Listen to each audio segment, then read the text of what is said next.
প্রিয় দর্শক, গতকাল থেকে মিনা ছেড়ে আরাফাতের উদ্দেশ্যে ধর্মবান মুসল্লিদের যাত্রা আগমন। আল্লাহুম্মা লাব্বাইক আল্লাহুম্মা লাব্বাইক ধ্বনিতে মুখরিত হচ্ছে আরাফাত ময়দান।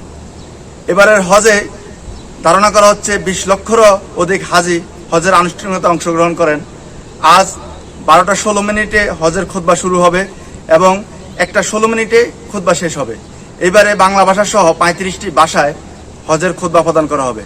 খুতবা শেষ করে জোহর এবং আসরের নামাজ শেষ করে সূর্য অস্ত যাওয়ার সাথে সাথে হাজিগণ রওনা দিবেন মুজদালিফার উদ্দেশ্যে। সারা রাত খোলা আকাশের নিচে থাকবেন এবং পাথর সংগ্রহ করে হাজিগণ চলে যাবেন মিনাতে। সেখানে মাথা মুন্ডু করে পশু কোরবানি দিয়ে শয়তানকে পাথর নিক্ষেপ করবেন। তারপর কাবাগত তওয়াফের মাধ্যমে হজের আনুষ্ঠানিকতা শেষ করবেন।